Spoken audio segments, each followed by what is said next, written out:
Hello दोस्तों, welcome to Meera physio, a pan India chain of physiotherapy clinic.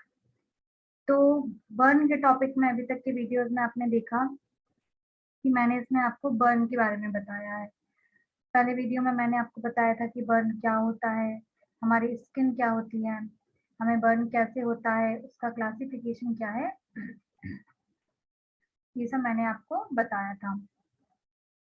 इसके बाद वाले वीडियो में मैंने आपको बताया था कि बर्न जब आपको होता है तो क्या क्या लक्षण देखने को मिलते हैं, उसके कॉम्प्लिकेशन क्या आते हैं, उसका हमारे बॉडी के सिस्टम पे क्या इफेक्ट पड़ता है, और मैंने आपको बताया था कि उससे हम कैसे बच सकते हैं, उसका प्रिवेंशन कैसे कर सकते हैं।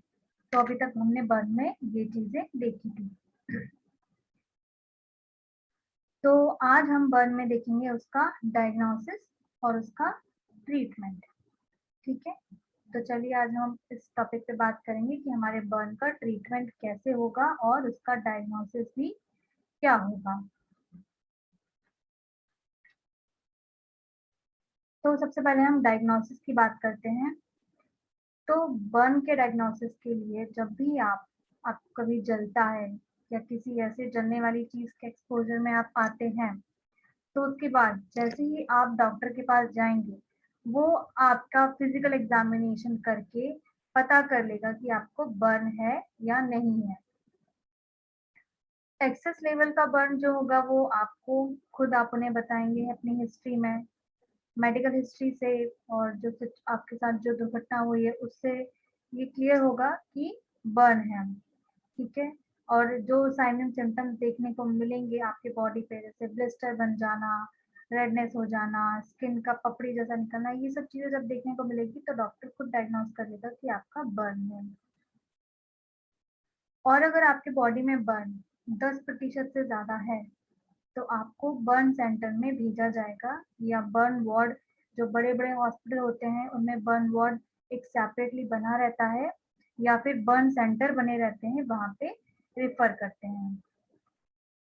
अगर टोटल बॉडी सरफेस एरिया का 10% है आपका, तो आपको बर्न सेंटर में या बर्न वार्ड में आपको रेफर किया जाएगा।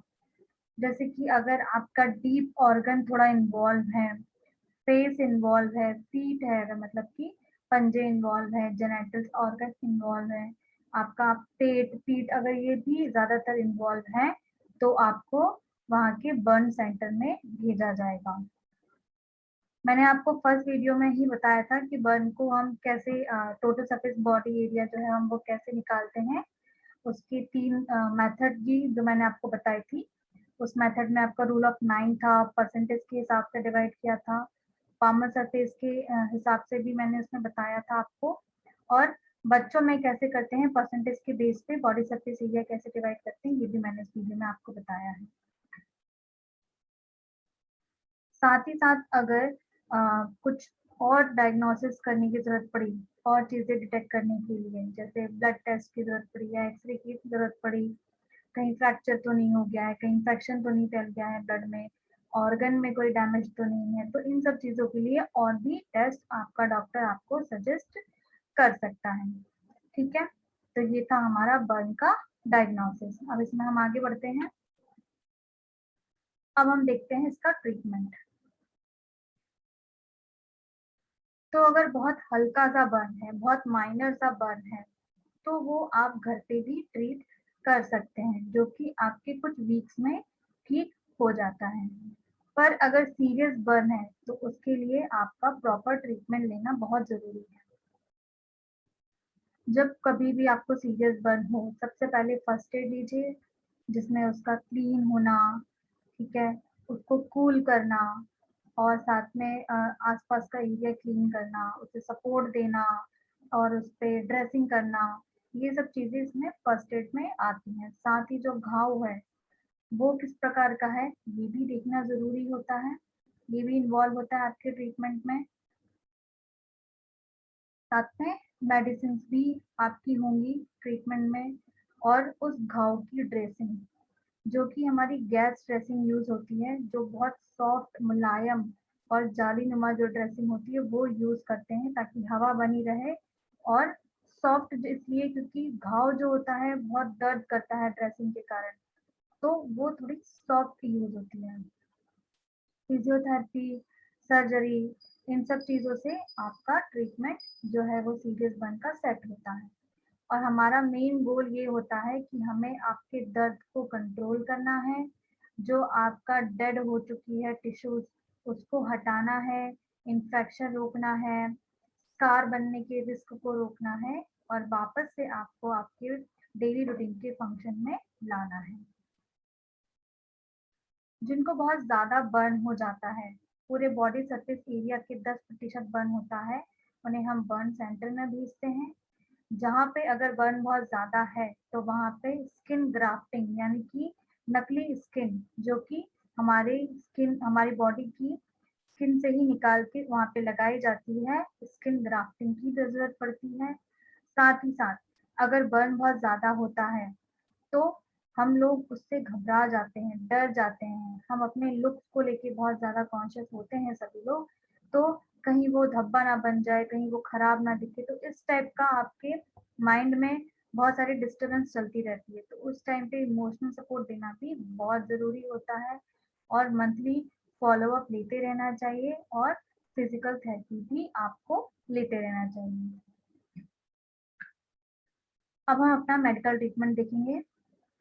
फर्स्ट एड का ट्रीटमेंट रिसीव करने के बाद हम क्या-क्या प्रोसीजर इसमें करते हैं, मैं आपको ये बताती हूँ। वाटर बेस्ड ट्रीटमेंट जो होता है, इसके लिए क्या करती है जो आपकी वर्किंग टीम या बर्निंग टीम जो होती है, वो एक अल्ट्रासाउंड मिस्ट थेरेपी होती है, जो आपके जो बर्न का एरिया है, जो घाव वाला एरिया है, उसको साफ करती है और उसको स्टिमुलेट भी करती है। जो वाटर बेस्ड ट्रीटमेंट में हम पानी के बेस पे प्रेशर से उस एरिया को थोड़ा-सा साफ करते हैं। वो बहुत ना माइनर प्रेशर होता है कि आप जो नल का जो पानी से हम प्रेशर आते हैं, इतना प्रेशर नहीं होता है, वो माइनर होता है।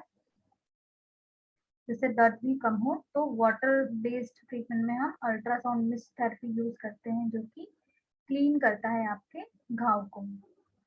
फिर बर्न के टाइम पे क्या होता है, बॉडी में डिहाइड्रेशन यानी कि पानी की कमी की कंडीशन देखने को मिलती है।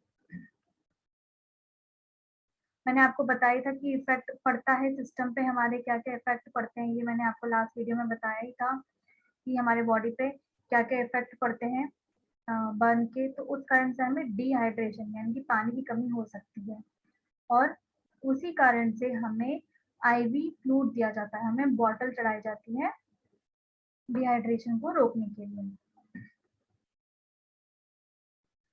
साथ में उस समय पे हम बहुत ज़्यादा घबराए हुए होते हैं, बहुत ज़्यादा अम, हमारा दिल मचलता हुआ रहता है और हम बहुत ज़्यादा कॉन्शियस रहते हैं, तो हमें एंग्ज़ायटी जैसी चीज़ें देखने को मिलती हैं।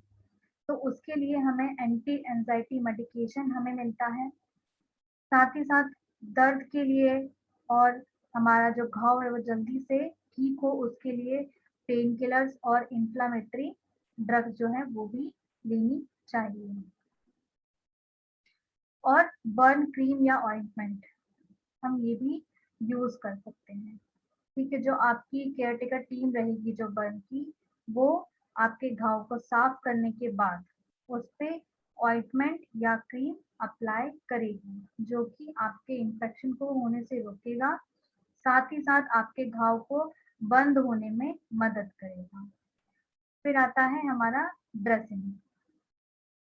ड्रेसिंग जो है एकदम ड्राई गैस ड्रेसिंग ही होनी चाहिए, ज़्यादा टाइट नहीं होनी चाहिए और घाव के एरिया को इन्फेक्शन से बचाने के लिए वहाँ ड्रेसिंग की जाती है।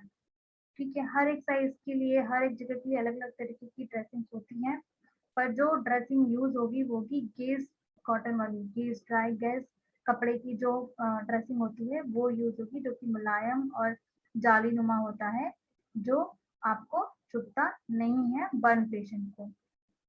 तो इसमें ड्रेसिंग आपको दी जाएगी।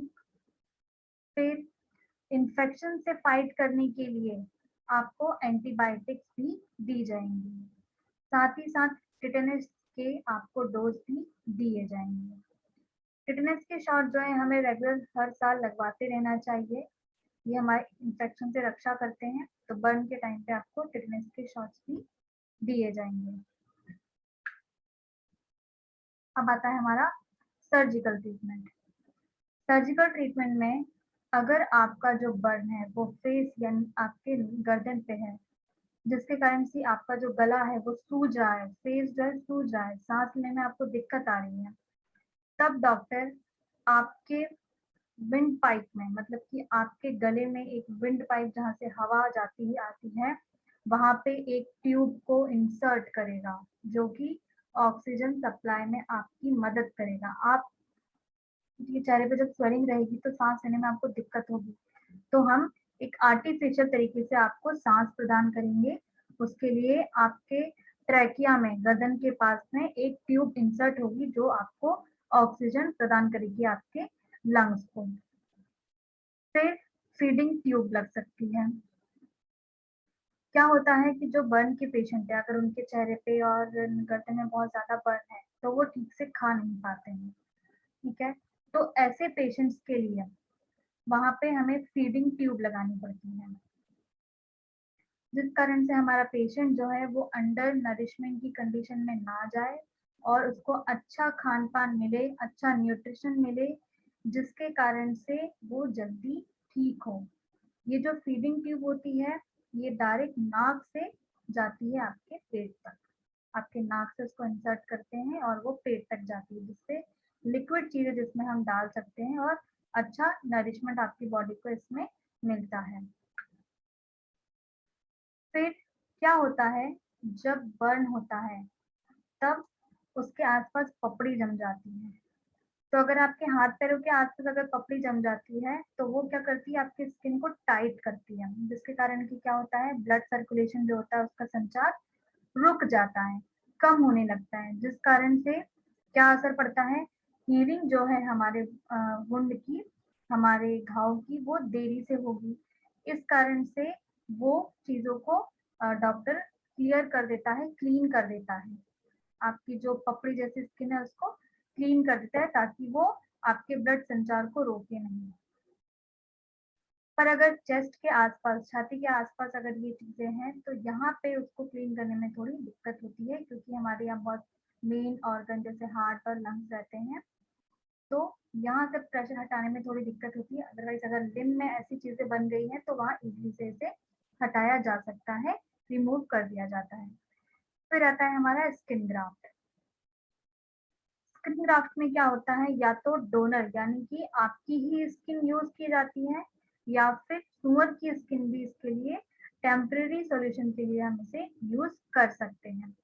इसमें अगर आपका जहाँ पे बहुत बड़ा स्कार बन गया है, ठीक है, उसकी सर्जरी अगर करनी है तो आपके बॉडी से मेनली हम थाई के साइड से स्किन लेते हैं, पर अगर थाइस में भी जल गया है, ज्यादातर एरिया जला हुआ है, तब हमें पिग की या सुअर की स्किन का यूज करना पड़ता है। तो आपके थाई की या फिर किसी भी एरिया की स्किन को निकाला जाता है, और जहाँ पे आपका स्कार हुआ है, जहाँ पे आपका घाव है, उसको वहां से उस स्किन को हटाते हैं और अच्छी और स्वस्थ स्किन जो कि किसी और जगह से निकाली गई थी आपके जैसे कि मान लीजिए थाई से, उसको वहां पे लगाया जाता है। तो इसे हम कहते हैं स्किन ग्राफ्टिंग। फिर आता है प्लास्टिक सर्जरी। प्लास्टिक सर्जरी में अगर आपके बॉडी का अपीयरेंस, आपकी बॉडी का स्ट्रक्चर ही बहुत ज्यादा खराब हो गया है, भद्दा हो गया है और असहनीय है आपके लिए, तब हम प्लास्टिक सर्जरी भी करते हैं। प्लास्टिक सर्जरी से आपका जो रूप है वो दोबारा से निखर जाएगा, दोबारा से नई स्किन होगी, दोबारा से नई चीजें बनाई जाएंगी। ये आपके जॉइंट को जो है उसकी फ्लेक्सिबिलिटी को भी इंक्रीज करती है, क्योंकि स्कार के कारण हमारे जॉइंट्स पे, हमारे स्किन पे बहुत ज्यादा असर पड़ता है, तो ये उसमें हेल्पफुल होती है, प्लास्टिक सर्जरी उसको इम्प्रूव करती है। अगर बहुत माइनर सा बर्न है तो आप उसे कैसे ट्रीट कर सकते हैं, मैं अब ये बताती हूँ आपको। आपको उस जले हुए हिस्से को ठंडा करना है, आपको डायरेक्ट बर्फ लगा के उसे ठंडा नहीं करना चाहिए, क्योंकि बर्फ क्या करेगी, आपका जो जला हुआ एरिया है उसको और डैमेज कर सकती है, इसलिए हमेशा ठंडा पानी यूज करें, बर्फ डायरेक्ट यूज ना करें। तो बहता हुआ पानी हमें उस पर डालना है, और हल्का या तो गीला कपड़ा कर लें, साफ और मुलायम कपड़ा है जो उसको ठंडे पानी में गीला कर लें और उसको हल्का दबाते हुए बर्न के ऊपर रखें, जले हुए एरिया के ऊपर रखें, या फिर बहता हुआ ठंडा पानी डालें। कभी भी डायरेक्ट आइस हमें अपने बर्न पे नहीं लगानी चाहिए। अगर कुछ टाइट चीज आपने पहनी है, जैसे मान लीजिए उंगलियों में बर्न हुआ है, आपने रिंग पहनी थी, तो आपको उसको फट से रिमूव करना है।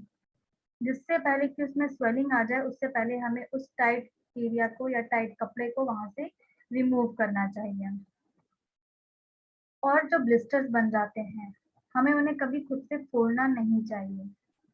अगर गलती से कभी फूट जाए तो उसको हमेशा साफ कपड़े से, साबुन से साफ कर लेना चाहिए और उस पे एंटीबायोटिक ऑइंटमेंट लगा देना चाहिए। वो जो ब्लिस्टर बनता है वो आपको इन्फेक्शन से बचाता है, इसलिए भी उसे खुद से कभी नहीं फोड़ना चाहिए। अगर वो ना चाहते हुए भी अगर अचानक से फूट जाता है किसी कारण से, उसे अच्छे साफ पानी से और साबुन से धो लेना चाहिए, फिर एंटीबायोटिक लगाना चाहिए। अगर एंटीबायोटिक लगाने से आपको उसमें रैशेज आ रहे हैं, लालपन आ रहा है, इचिंग हो रही है, तो तुरंत एंटीबायोटिक लगाना बंद कर दें। फिर आता है लोशन। जब हमें बर्न होता है तो वो एकदम एरिया जो है वो ठंडा पड़ जाता है, रूखा पड़ जाता है, बेजान पड़ जाता है।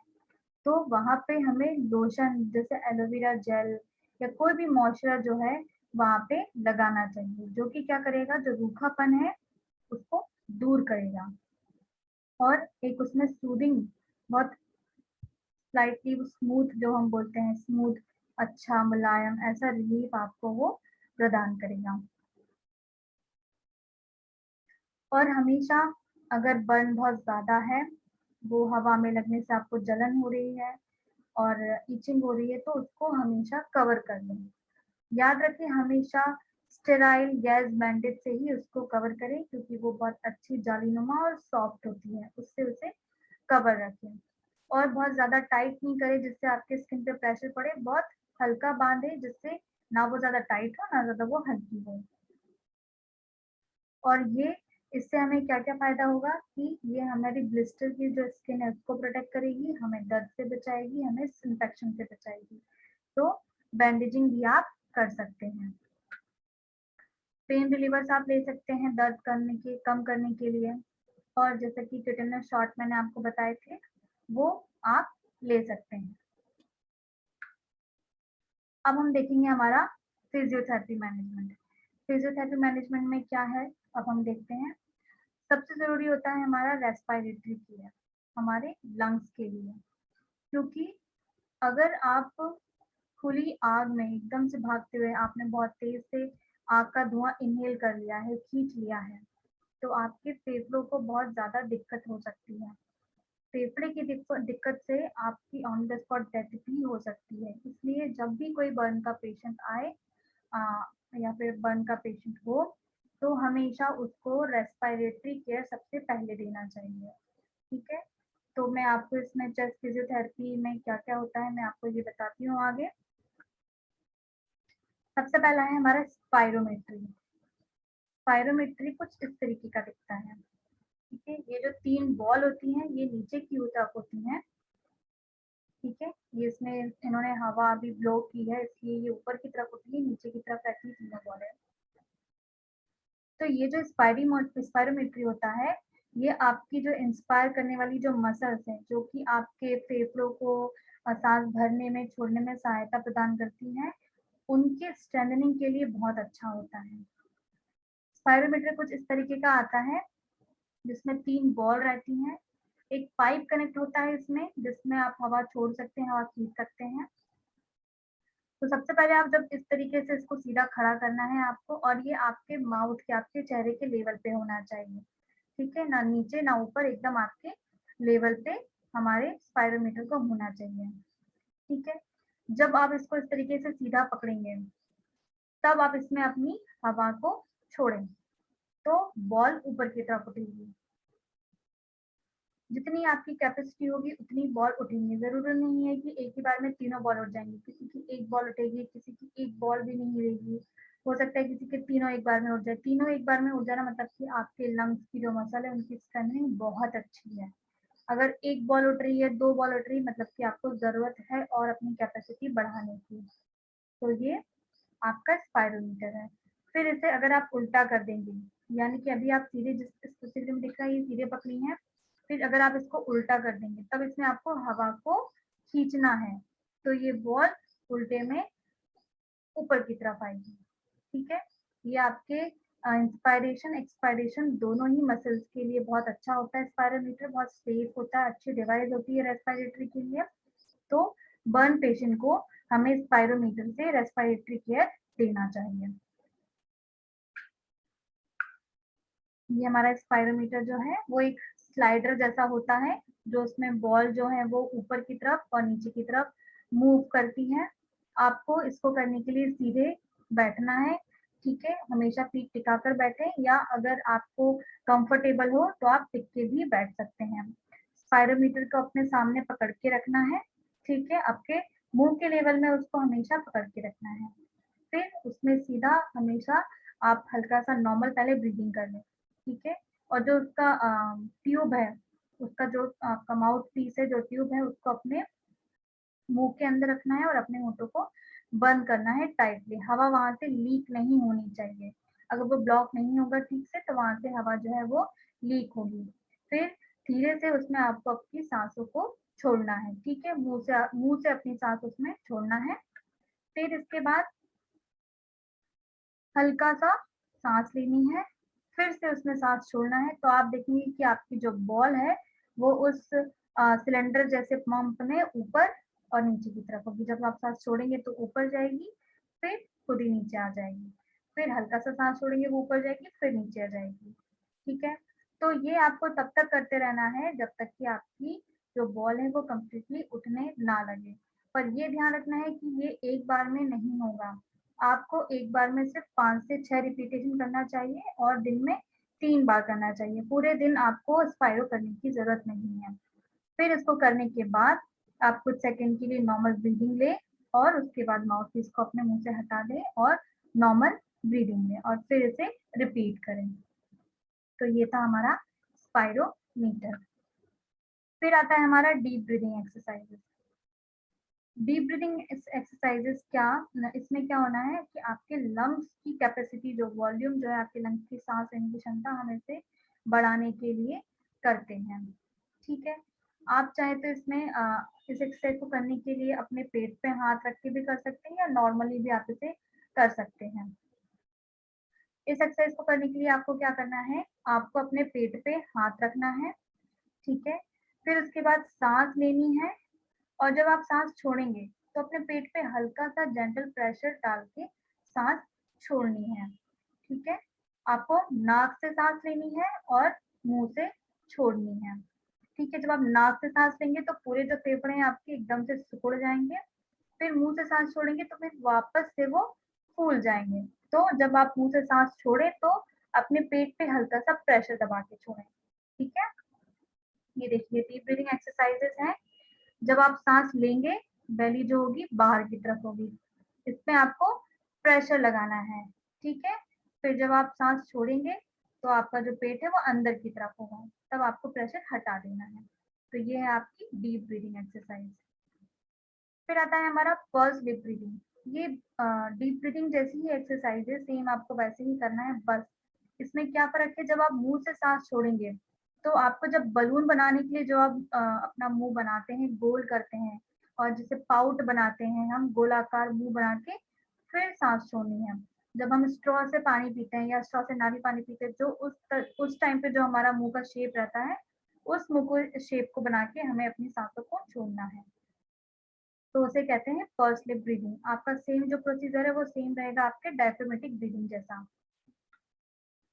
फिर हमारा ब्रीदिंग एक्सरसाइज में नेक्स्ट आता है bilateral lateral segmental breathing exercise. इस एक्सरसाइज को हम इस तरीके से बैठ के सेटिंग में भी कर सकते हैं, या फिर पेशेंट अगर बैठ नहीं सकता है तो हम इसे लेट के भी कर सकते हैं सुपाइन में। क्या करना है, इसमें आपका जो हाथ रहेगा वो आपके साइड में रहेगा, ये 7th 8th रिब पे, इस जगह पे। ठीक है, फिर जब हम सांस लेंगे तब उस पे हल्का सा प्रेशर डालना है और उसके बाद जब सांस छोड़ेंगे तो प्रेशर हटा देना है। ठीक है, क्या करना है, जब सांस लेंगे तो उस जगह पे हाथ रखा होना चाहिए आपका, आपको जेंटल प्रेशर लगाना है उस जगह पे, फिर जब सांस छोड़ देंगे तो प्रेशर हटा देना है।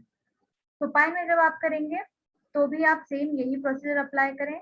ठीक है, तो इससे भी हमारे लंग्स में जो वॉल्यूम कैपेसिटी है सांस लेने की वो बढ़ेगी। फिर आता है अपाइकल सेगमेंट। अपाइकल सेगमेंट में क्या करना है आपको, आपके जो गर्दन के बगल में एक हड्डी आपको महसूस होती है, या तो आप ये खुद से भी कर सकते हैं या थेरेपिस्ट भी कर सकता है।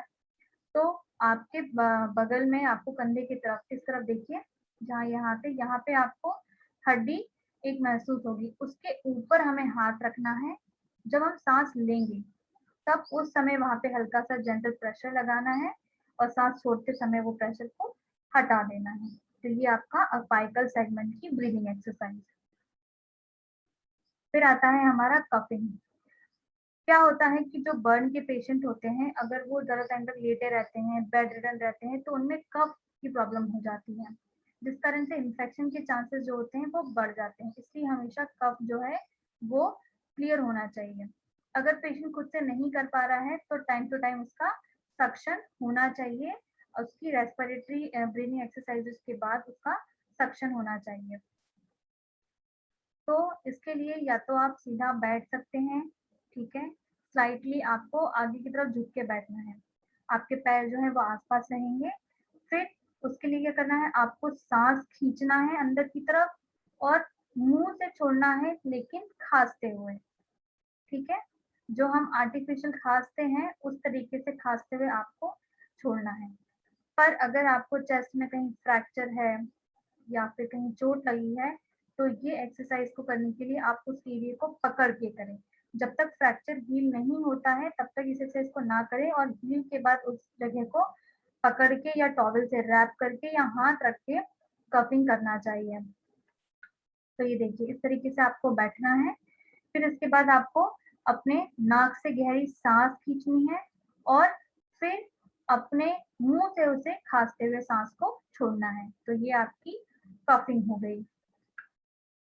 फिर हमारा पेशेंट जो होते हैं बर्न के, उसमें हम उनको पोजीशन देके भी उनका जो कफ है उसको ड्रेन कर सकते हैं। तो अगर उनके राइट साइड के अपर लोब में थोड़ा सा कंसोलिडेशन या कफ है, तो इस तरीके से आपको बैठना है। पीछे आपके 2 पिलो रहेंगे, ठीक है, जिनमें आप टिके हुए रहेंगे। आपके नी और आपका जो एंकल है इसके बीच में इस तरीके से हमें नी को मोड़ के 90 डिग्री का एंगल बना के लेटना है। ये इस पोजीशन में आपका राइट अपर लोब जो है उसका सिक्रीशन क्लियर होगा। अपाइकल सेगमेंट, अगर लेफ्ट साइड वाले अपाइकल के अपर सेगमेंट लोब का आपको क्लियर करना है सिक्रीशन, तो इस तरीके से हमें झुक के थोड़ा सा बैठना है और 3 तकिए इस तरीके से हमारे गोद पे रहेंगे, उसके ऊपर हमें दोनों हाथ रखने हैं और इस पोजीशन पे हमें बैठना है। फिर राइट मिडिल लोब के लिए क्या करना है, आपका जो पैर का हिस्सा है वो एलिवेट ऊपर की तरफ रहेगा 30 सेंटीमीटर, 12 इंचेस तक। ठीक है, इस तरीके से आपका राइट मिडिल लोब का जो है आपका सिक्रीशन क्लियर रहेगा। और इसमें आप थोड़ा सा क्वार्टरली टर्न पोजीशन में रहेंगे, हल्के से टर्न पोजीशन में रहेंगे, ना पूरी तरीके से टर्न ना पूरी तरीके से सुपाइन में, सिर्फ हल्का सा आपको 45 डिग्री का टर्न देना है। फिर inferior segmental left upper lobe का सिक्रीशन क्लियर करना है, तो ये सेम पोजीशन रहेगी क्योंकि ये राइट साइड का था और ये लेफ्ट साइड का है, तो पोजीशन इसमें आपकी दोनों की सेम रहेगी। फिर अगर राइट साइड के लोअर लोब का अगर क्लियर करना है सक्शन सिक्रीशन, तो इस तरीके से आपको पैरों की तरफ से 50 सेंटीमीटर आपको एलिवेट किया जाएगा। आप इसमें उल्टे सोएंगे, पर आपको इसमें बेबी पोजीशन में सोना है, यानी कि आपका जो राइट साइड का जो लेग है वो इस तरीके से 90 डिग्री में मुड़ा रहेगा और उसी पोजीशन में आपका हाथ भी मुड़ा रहेगा और आपकी छाती के नीचे एक तकिया लगा रहेगा। इस तरीके से आपको लेटना है अपने पैरों को 50 सेंटीमीटर एलिवेट करके। जो राइट लोअर लोब के लिए है वही सेम पोजीशन आपके लेफ्ट लोअर लोब के लिए भी होगी। तो ये आपका पोस्चर ड्रेनेज हो गया। फिर आता है हमारा पोजिशनिंग जॉइंट के लिए। हमें हमेशा अपने बॉडी के बर्न पेशेंट के कॉन्ट्रैक्चर्स को बचाना है। जो उसमें कॉन्ट्रैक्चर डेवलप होंगे जॉइंट में बर्न पेशेंट के, उनको बनने से रोकना है। तो हमेशा जॉइंट की पोजीशनिंग डे 1 से शुरू हो जानी चाहिए। आपको वेट नहीं करना है इसमें ज़्यादा, आपका पोजीशन जो है डे 1 से जब बर्न पेशेंट आ गया तब से आपका स्टार्ट हो जाना चाहिए, जिससे उसके कॉन्ट्रैक्चर जो होंगे वो बनने से बच जाएँगे। और साथ ही साथ उसे और भी चीज़ों में मदद मिलेगी, जैसे कि सूजन कम हो जाएगी, डीप वेन थ्रोम्बोसिस के चांसेस कम हो जाएँगे, जो टेंडन और जो जॉइंट डैमेज हुआ है या होने वाला हो, वो भी बच जाएँगे। नई स्किन ग्राफ्ट जो है, उसके डैमेज होने के चांसेस जो हैं, वो भी दूर होंगे। प्रेशर सोर्स यानी कि फफोले ना पड़ जाएँ। फफोले किस-किस जगह पे पड़ जाते हैं, जैसे स्टेरॉइड प्रोसेस होती है हमारे कलाई की, वो हमारे घुटनों, हमारे एंकल जॉइंट में मीडियल मैलुलस हो गया, लेटरल मैलुलस हो गया और पीछे की तरफ एंकल में अकाइलस टेंडन हो गया, इन जगहों पे प्रेशर सोर्स बन जाते हैं। तो उससे बचने के लिए भी हमें पोज़ीशनिंग देनी चाहिए। तो कुछ पोज़ीशनिंग मैं आपको अब बताने जा रही हूँ। जैसे कि मान लीजिए आपका जो बर्न का एरिया है, वो आपका गर्दन और सर है, तो उसमें कौन सी डिफ़ॉर्मिटी हो सकती है? फ्लेक्शन की डिफ़ॉर्मिटी। उसको बचाने के लिए हमें एक्सटेंशन और स्लाइटली हाइपर एक्सटेंशन की कॉन्ट्रैक्चर की पोज़ीशनिंग हमें देनी है, ठीक है? और इसकी आपकी टेक्निक क्या रहेगी? आपको एक टॉवल जो है, उसको रोल करना है और गर्दन के नीचे रखना है, इस तरीके से। फ्लेक्शन डिफॉर्मिटी को बचाने के लिए हमें एक्सटेंशन और स्लाइटली हाइपर एक्सटेंशन की पोजीशन में अपनी गर्दन को रखना है, टॉवल को रोल करते हुए गर्दन के नीचे रखना है, ठीक है? फिर अगर हम कोहनी की, हमारे एल्बो की बात करें, तो इसमें हमें कौन सी डिफॉर्मिटी होने से बचाना है? Flexion deformity. तो हम कौन सी पोजीशन यूज करेंगे इसमें? हम करेंगे एक्सटेंशन और सुपाइनेशन। तो उसके लिए हमें अपने आर्म जो है उस पे पिलो या उसमें स्प्लिंट यूज करके एलिवेट करके रखना है, ताकि वो फ्लेक्शन डिफॉर्मिटी होने से बचे।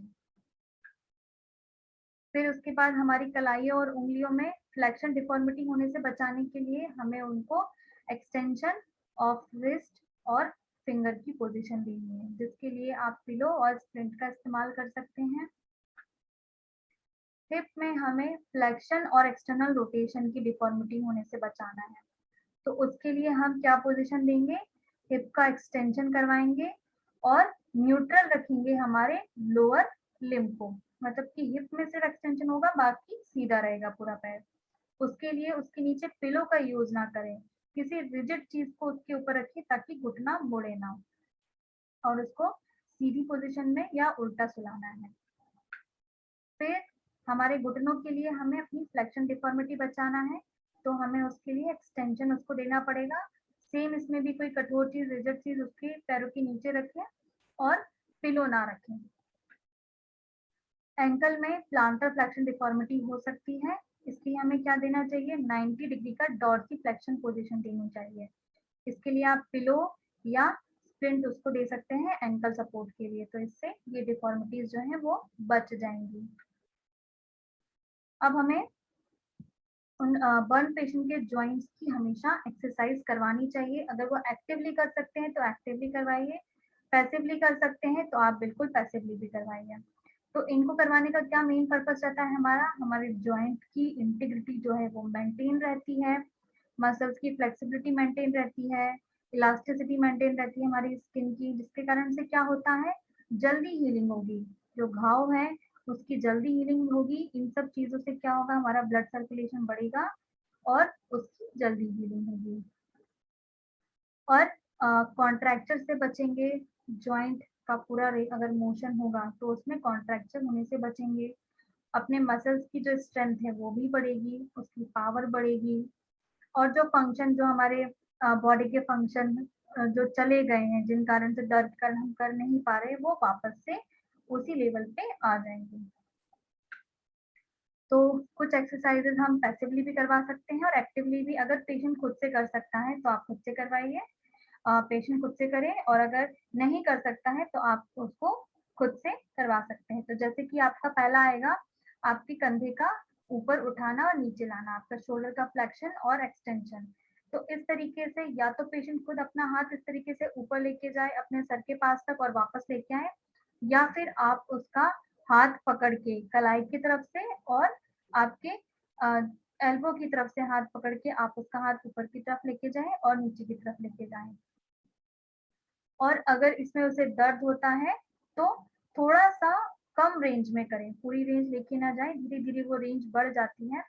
तो अगर दर्द है कुछ पूरी रेंज में तो एक लिमिट तक आप उसको लेके जाएं। फिर इसके बाद आएगा आपके एल्बो का जो है रोटेशन, प्रोनेशन और सुपाइनेशन। या तो आपका जो पेशेंट, जो बर्न पेशेंट है, वो खुद इस तरीके से अपनी कलाइयां अंदर की तरफ, इस तरीके से अंदर की तरफ और इस तरीके से बाहर की तरफ घुमाएं, या फिर आप खुद भी हाथ पकड़ के फोरआर्म का सुपाइनेशन और प्रोनेशन करवा सकते हैं। ये आप सिटिंग में भी कर सकते हैं, स्टैंडिंग में भी कर सकते हैं, सुपाइन में भी कर सकते हैं। आपको इस तरीके से कलाई पकड़नी है और अंदर की तरफ घुमानी है, फिर दूसरी तरफ उस कलाई को पकड़ना है और बाहर की तरफ घुमानी है। फिर इसके बाद हमारे शोल्डर का इंटरनल रोटेशन और एक्सटर्नल रोटेशन। आपको इस तरीके से एल्बो और शोल्डर को 90 डिग्री में रखना है, फिर कलाई से पकड़ना है और एल्बो से पकड़ना है, फिर उसे आपके सर की तरफ मोड़ना है और फिर दूसरी बार में आप वो पेट की तरफ मोड़ेगा हाथ। तो ये आपके शोल्डर का इंटरनल और एक्सटर्नल रोटेशन होगा। पेशेंट अगर खुद से कर सकता है तो वो इस 90 डिग्री की पोजीशन में हाथ को खुद सर की तरफ लेके जाएगा और फिर दूसरी तरफ पेट की तरफ लेके जाएगा।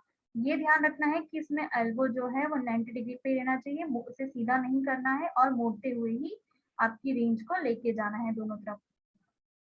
फिर रिस्ट का मोशन है फ्लेक्शन एक्सटेंशन, तो इस तरीके से रिस्ट पे एक हाथ रखना है, उसको पीछे की तरफ लेके जाना है, फिर उसको आगे की तरफ लेके आना है। पेशेंट अगर कर सकता है तो वो खुद से भी करे।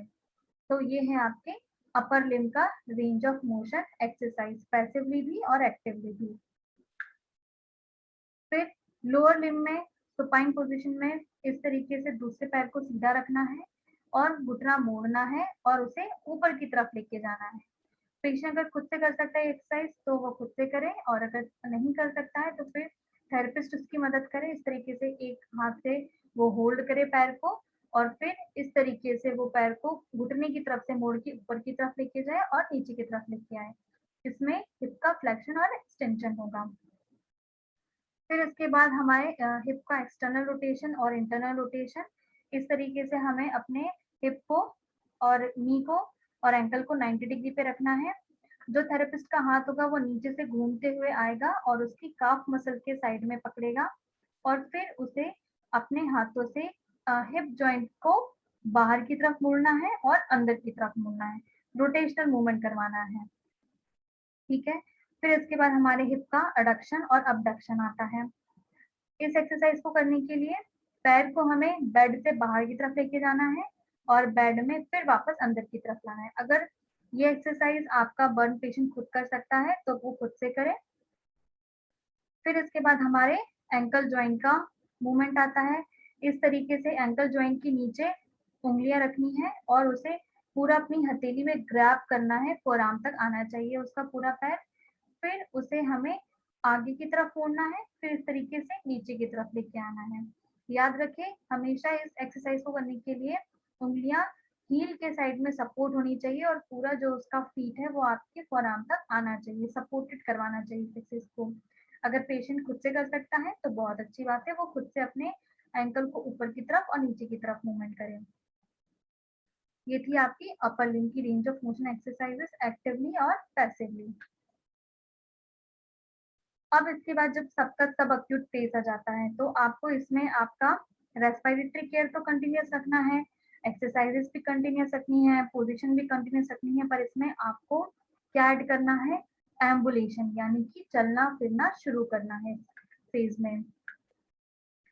एम्बुलेशन आप या तो किसी के सहारे से भी चल सकते हैं, या अगर आपके यहाँ पे इस तरीके की व्यवस्था है आपके बर्न सेंटर में तो दोनों तरफ से ग्रिप करके रेलिंग को भी आप चल सकते हैं, या फिर किसी की मदद से भी आप चल सकते हैं। और दिन में 2 से 3 बार चलना चाहिए। इससे क्या होगा, चलने से आपका जो हीमोडायनामिक स्टेटस है आपके बॉडी का, यानी कि जो सर्कुलेशन है आपकी बॉडी का वो अच्छा होगा। अगर वो अच्छा होगा तो आपका जो घाव है वो जल्दी भरेगा, जॉइंट भी जल्दी-जल्दी आपके जो कॉन्ट्रैक्चर में है या चले गए हैं वो भी ठीक होंगे। पर इस बात का ध्यान रखें कि जो एरिया आपका अफेक्टेड है, जो बर्न की चपेट में है, जब तक उसकी बैंडेज ना हो तब तक हमें एम्बुलेशन नहीं करवाना है। पहले हमें उस एरिया की बैंडेजिंग होगी, उसके बाद ही हमें हमारा एम्बुलेशन शुरू करना है। अब आता है हमारा स्कार मैनेजमेंट। अगर आपका बर्न के बाद स्कार बन गया है, तो उसे कैसे मैनेज करें, वो मैं आपको बताती हूँ। इसमें आपको स्कार मसाज टेक्निक यूज़ करनी है। उसके लिए नॉर्मल लोशन जो भी आप यूज़ करते हैं, पर ध्यान रहे कि उसमें अल्कलाइन प्रॉपर्टी नहीं होनी चाहिए, जलना नहीं चाहिए वो, इस तरीके की प्रॉपर्टी का ना हो। तो आपके उस एरिया पे आपको लोशन अप्लाई करना है। हल्के प्रेशर के साथ, बहुत मुलायम प्रेशर के साथ आपको उस पे मसाज देनी है। 3 तरीके से देनी है। पहला ऊपर नीचे की तरफ, और गोल-गोल, और साइड टू साइड। याद रखिए लोशन हमें हमेशा यूज़ करना है ताकि उसमें फ्रिक्शन ना हो, नहीं तो आपके रेडनेस होने के और ब्लिस्टर बनने के बहुत चांसेस होते हैं। और अगर हमारा स्कार मैनेजमेंट स्ट्रेचिंग के साथ और एक्सरसाइज के साथ हम करें तो ये बहुत अच्छे रिजल्ट लेके आते हैं। तो इस तरीके से स्कार में आपको मसाज करनी है। ये देखिए अपने 2 फिंगर्स को यूज़ करना है। पहले आपको सर्कुलर मोशन में चलाना है। इस तरीके से स्कार के चारों तरफ गोल-गोल तरीके से चलाना है। फिर स्कार में ऊपर नीचे की तरफ चलाना है। फिर उसमें स्कार में हमें इस तरीके से साइड टू साइड मोशन करना है। तो ये है आपका स्कार मैनेजमेंट। अब हम बात करते हैं स्किन केयर पे। स्किन की आप कैसे केयर करें बर्न के बाद, उसका सबसे पहले है हाइजीन मेंटेन करें। तो जब भी आप नहाने के लिए जाएँ या बर्न पेशेंट को नहलाएँ, तो पानी ज़्यादा गर्म नहीं होना चाहिए, ठीक है? टेम्परेचर उसका मेंटेन होना चाहिए, नहीं तो जो उसकी न्यू स्किन है, उसमें जलन हो सकती है क्योंकि वो बहुत ज़्यादा सेंसिटिव होती है वो स्किन। और नहाने के बाद हमें सॉफ्ट टॉवल से उसे पोंछना चाहिए। ये याद रहे कि पानी नहीं बचा रहना चाहिए, पूरा पानी सॉफ्ट वाटर से साफ कर लेना चाहिए।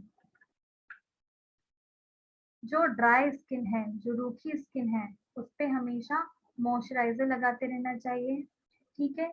उनका यूज़ ना करें जिनमें अल्कोहल प्रॉपर्टी हो या लैनोलिन की प्रॉपर्टी हो, जिसके कारण कि क्या होगा ब्लिस्टर बन सकते हैं। इसलिए हमेशा अच्छा प्रॉपर्टी का लोशन हमें यूज़ करना चाहिए, जिससे कि हमारी जो स्किन है वो अच्छी रहे, ड्राई नहीं हो।